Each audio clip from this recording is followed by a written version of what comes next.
As many as 60,000 film and television production workers are threatening to walk off the job, as 10,000 John Deere workers are striking right now. Employees demanding higher wages and better benefits as workers band together around the country taking a stand.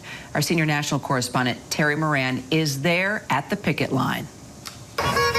This morning, the more than 10,000 John Deere workers on strike stand united as they demand higher wages and better benefits. The United Auto Workers Union had vowed members would walk out if they could not settle on a contract. And now the pressure is on John Deere as the company that builds those iconic green tractors sees its first major strike in 3.5 decades.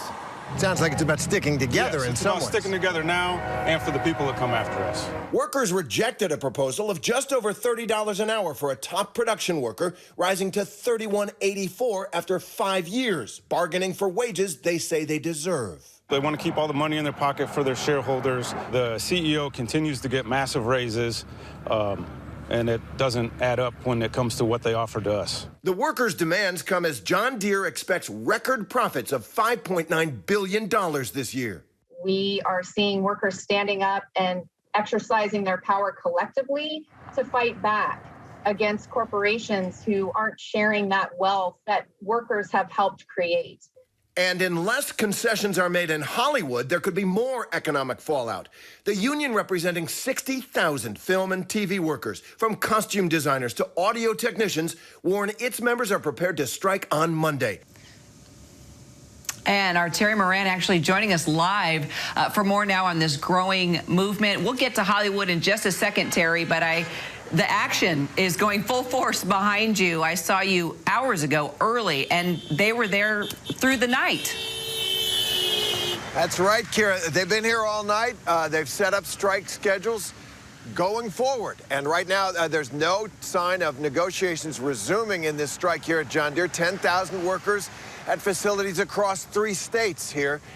They are ready to go, and their spirits are pretty good. It is getting cold. It's going to rain here in a little bit, but that is the nature of being on the picket line. It is a commitment to step forward for themselves, for their families, and for this movement they feel in a way that puts themselves on the line. You can hear they're getting a lot of love.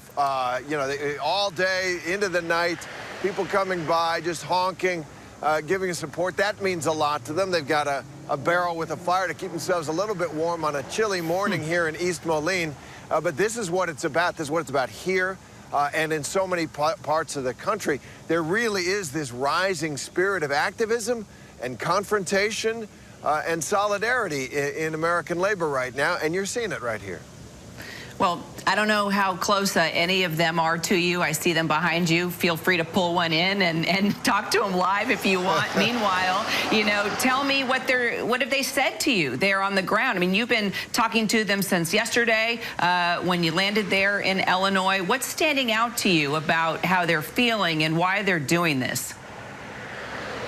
Well, what's standing out to me is the emotion of it. You know, it is a hard decision to go on strike, right? There is a strike fund to support them.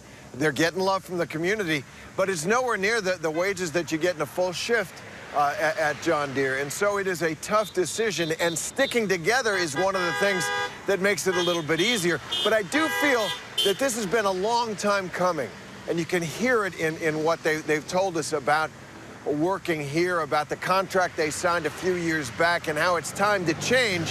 It feels like years of frustration have built up and a dam is bursting. There's a sense of relief. There's a sense of pride. There's that sense of togetherness and solidarity. The emotions are very high. I will say that it has been hard to get them to talk because the UAW, their union, wants to keep their bargaining position and what they say right at the bargaining table, so they have been a little bit reluctant, but we were able to talk to a couple of people yesterday, and you heard from them. They feel justice is on their side. They feel it's time.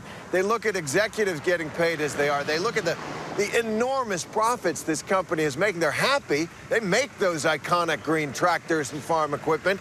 They just want what they think is a fair share. Sure, and clearly a lot of love from those driving by and honking. There you go, right there, supporting these folks on the front lines. So, Terry, how do you think what's happening there in Illinois is impacting these other strikes across the country? You mentioned Hollywood and some 60,000 production workers threatening to strike as well. Is this all connected? Are they sort of inspiring each other at this time in the country? I think that's definitely part of it, Kira. There is something, and we've seen it before. I'm old enough to remember previous periods of a high strike activity in America. There is something contagious that you see some people stepping forward and then other people. And frankly, what we're doing right now, covering it properly, it's been a long time. The strikes almost disappeared from America. That also shows that you aren't alone when you do something as big and risky as this. But there are big economic forces at work here. It's a tight labor market, right? The workers know how valuable they really are. Companies like John Deere, after the pandemic, got orders from around the world for this, first-class equipment that they build here from around the world. So demand is very high here, and for other companies, you match that with a tight labor market and with what's happening with transport around the world. They can't shift production to other countries very efficiently right now. And so the workers really have some leverage for the first time in a very, very long time.